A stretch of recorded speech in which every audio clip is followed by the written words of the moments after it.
Good evening friends. अब हम करने जा रहे हैं perfect competition meaning and features. ठीक है, स्टार्ट करने से पहले I would like to tell you please like share and subscribe my channel. It is really important for me to get number of subscriber because certainly I don't have motive to to get only for the subscribers over here, but it is a sort of like reward for the ones who's starting a new channel on a YouTube, on a platform like YouTube, right? So I hope you people will help me and बाकी कारवां चलता रहेगा आगे. तो शुरू करते हैं.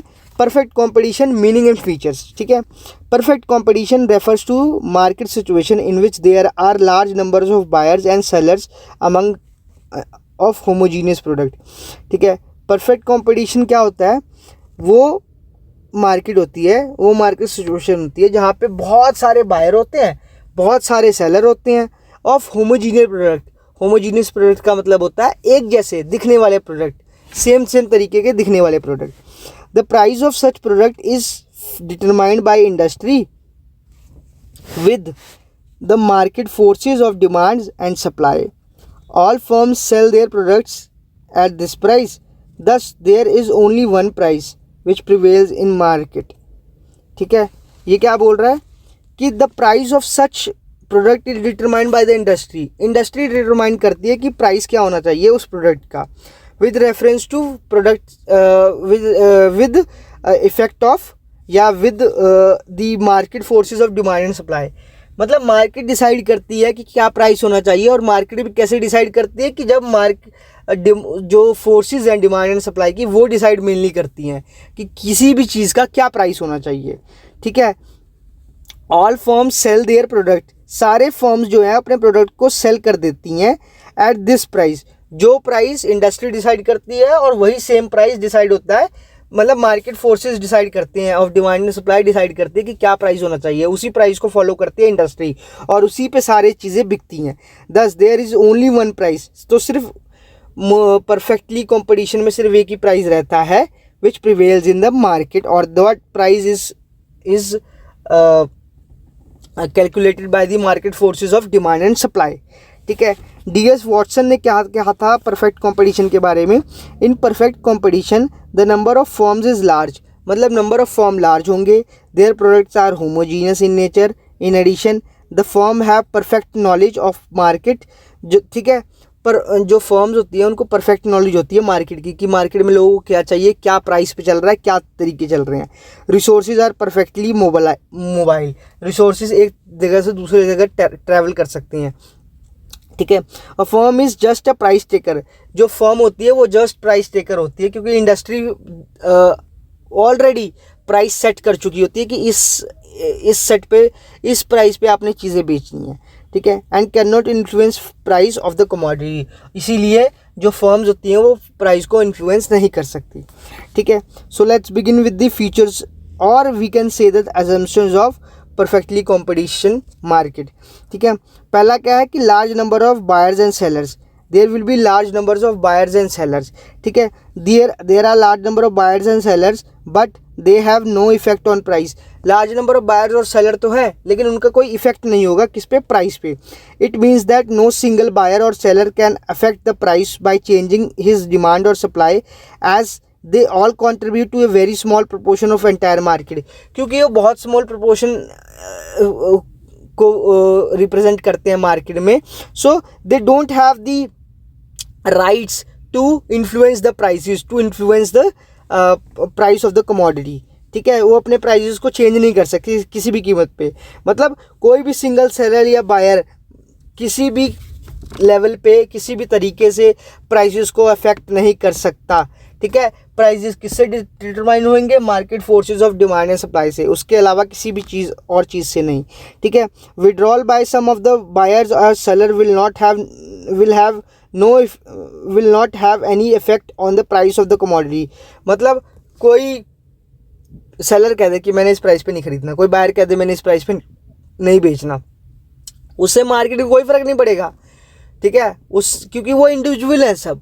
लेकिन जहाँ पे लाखों में करोड़ों में लोग हैं वहाँ पे एक दो के हटने से कोई फ़र्क नहीं पड़ता मार्केट में। दूसरा क्या है, homogeneous product. All firm sell identical products, हूबहू, same size, same colour, same brand, sort of like that, है ना, ब्रांडिंग उसकी सेम, पैकेजिंग उसकी सेम, तो कोई फ़र्क नहीं होता। This means that the good produced by each seller possess identical physical characteristic, मतलब एकदम हूबहू डिटॉल का साबुन की तरह लगेगा, मतलब एक दूसरे से मेल ही खाएगा।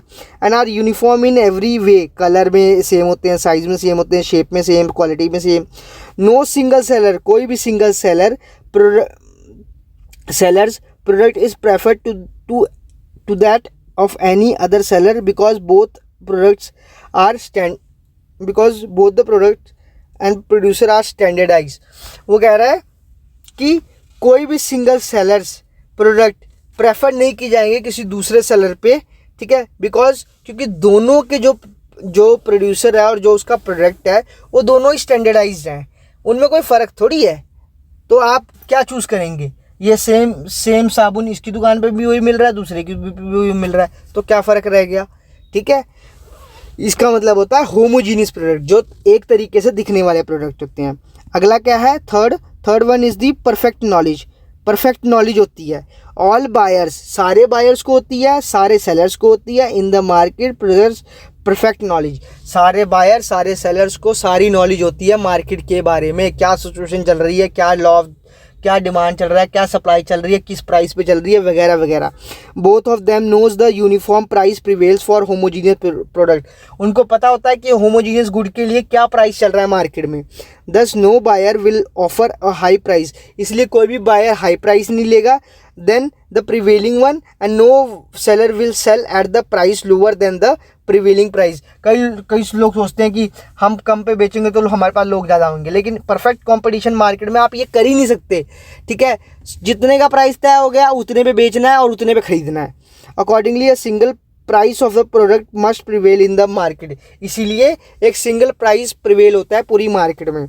Fourth one is the free entry and exit of the firm under perfect competition. Perfect competition के अंदर इन लॉन्ग रन, ठीक है, long run any firm can enter if there are super normal profit और exist the industry if there are losses as there is no restriction on entry and exit of the firm. वो ये super normal profit क्या होता है, ये मैं आपको इसका एक बाकायदा लेक्चर है, टॉपिक है, वो मैं आगे बताऊंगा। अभी के लिए मान लीजिए कोई अच्छा प्रॉफिट, मतलब बहुत अच्छा प्रॉफिट हो गया किसी का, तो ये कह रहा है कि मान लीजिए कोई कंपनी है, कोई फर्म है, ठीक है, लॉन्ग रन में, ठीक है, अगर क्या कहते हैं in the long run any firm can enter, कोई भी फर्म एंटर कर सकती है industry if there are super normal profit. अगर कंपनी जो मार्केट स्ट्रक्चर ऐसा चल रहा है कि सबको प्रॉफिट हो रहा है, और कोई भी कंपनी मार्केट छोड़ सकती है अगर लॉसेस होने शुरू हो जाएं, ठीक है, क्योंकि यहाँ पे कोई रिस्ट्रिक्शन नहीं होती एंट्री और एग्जिट की, ठीक है। There are no legal restriction on the entry and exit of the firm from the industry, कोई लीगल रिस्ट्रिक्शन नहीं है यहाँ पे। Fifth one is the perfect mobility.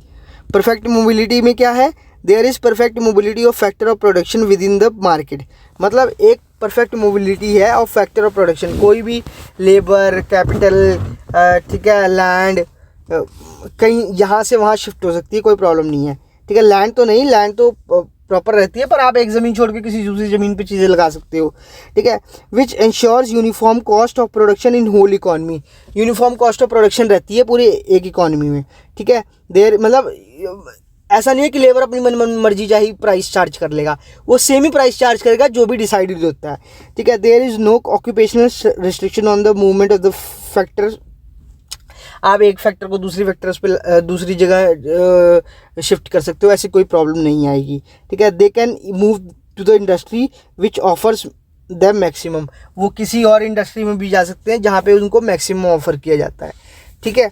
Sixth one is the lack of transportation cost, ठीक है। There is no transportation cost, there is uniform price which prevails in the economy and thus producer prefers to sell nearby areas and buyers prefer to buy from the near place। वो कह रहे हैं कि कोई transportation cost नहीं होती, ठीक है, इसीलिए वहाँ पे ना यूनिफॉर्म प्राइस होता है, इसीलिए प्रोड्यूसर जो है वो दूर की जगह पास में ही बेच लेते हैं। जब वहाँ भी प्राइस सेम मिलना है, यहाँ भी प्राइस सेम मिलना है, तो मैं क्यों उधर जाऊँ, मैं इधर ही बेच लेता हूँ अपना सामान। और सेलर भी सोचता है यार 10 किलोमीटर दूर जाके क्या फ़ायदा जब यहीं पे मुझे सामान उतने रेट का ही मिलेगा। ठीक है, तो कोई ट्रांसपोर्टेशन कॉस्ट नहीं है। 7th one is the lack of selling cost. Selling cost क्या होती है? सेलिंग कॉस्ट वो होती है एडवर्टाइजमेंट कॉस्ट। याद रखिए, जैसे कोई गाड़ी लॉन्च होती है, पेपर में ऐड आती है और बड़े बड़े फिल्म स्टार या क्रिकेटर से, महेंद्र सिंह धोनी, विराट कोहली, रोहित शर्मा, इन सब से आप एडवर्टाइजमेंट देखते हैं ना जी, ये करो। अभी एक वो एक कौन सी है वो, पिस्ता पिस्ता करके एक ना उसकी ऐड आती है, वो स्पोर्ट्स तक पे और लल्लन टॉप पे भी आती है। तो मतलब लोग अपनी चीज़ों को एडवर्टाइजमेंट करते हैं, सभी करते हैं भाई, है ना, आपने देखा ही होगा मार्केट में। Selling cost refers to the cost of advertisement of the product as the firm sell identical product. इसमें सेलिंग कॉस्ट होती नहीं, कैसे होगी सोचिए, सबके प्रोडक्ट तो सेम है ना। अरे चीज़ उसी की बिकती है ना जिसकी कुछ अलग हो। कुछ भाई मेरे में मैंने ये गाड़ी लॉन्च की है, इस टॉप मॉडल में ये है, इस सनरूफ ऐसे खुलता है, ठीक है, गाड़ी में 10 एयर बैग है, ये फलाना ढमकाना है, ठीक है, तो जाके मैं अपनी गाड़ी की सेलिंग कॉस्ट लगाऊंगा और उसको एडवर्टाइज करूंगा।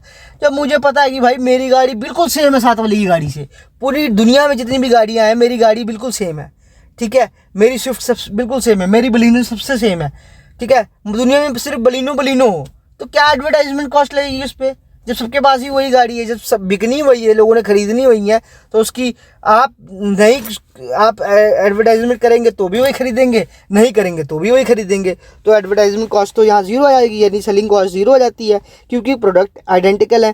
There is no need of incurring selling cost by investing in the advertisement और publicity as buyers have perfect knowledge, क्योंकि बायर्स को परफेक्ट नॉलेज होती है अबाउट द मार्केट कंडीशन, कि भाई मुझे पता है ये गाड़ी लेनी है, मुझे पता है ये यही बिक रही है मार्केट में, तो मैं यही लूँगा। 8th वन क्या है? Shapes and slopes of AR and MR। AR यानी एवरेज रेवेन्यू और MR मतलब मार्जिनल रेवेन्यू, ठीक है।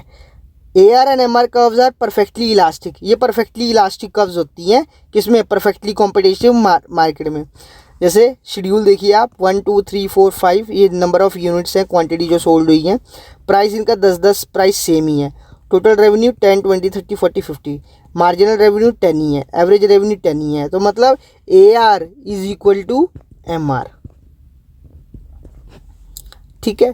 AR and MR curve are perfectly elastic, ये देखिए, ठीक है। इस पे ये नंबर ऑफ गुड्स खरीद सकता है, इस लाइन पे खरीदता जाएगा, ठीक है। It means price remains uniform, इसका मतलब है कि प्राइस सेम रहेगा no matter what the level of quantity be sold, ठीक है। The curve is parallel to X axis, ये एक्स एक्सिस के पैरेलल है, ठीक है। The price is uniform as it is fixed by the industry, और ये प्राइस क्यों यूनिफॉर्म है? क्योंकि ये इंडस्ट्री ने सेट किया, और इंडस्ट्री ने कैसे सेट किया है? Due to the market forces of demand and supply, ठीक है। So this was all about the perfect competition. इसके फीचर्स कर लिए, इसके एजम्पशन कर लिए, इसकी मीनिंग कर ली, ठीक है। आई होप आपको ये लेक्चर समझ में आया होगा। कुछ नहीं है, इजी है, ठीक है, बस थोड़ा सा ध्यान देने की बात है। अगर आप चीज़ों को ध्यान देंगे तो ज़िंदगी भी आप पे ध्यान देगी। जब आप अपनी ज़िंदगी पे ध्यान नहीं देंगे तो ज़िंदगी भी आप पे क्यों ध्यान देगी, ठीक है। सो आई होप आपको ये समझ में आ गया होगा। मिलते हैं नेक्स्ट लेक्चर में, टिल देन बाय।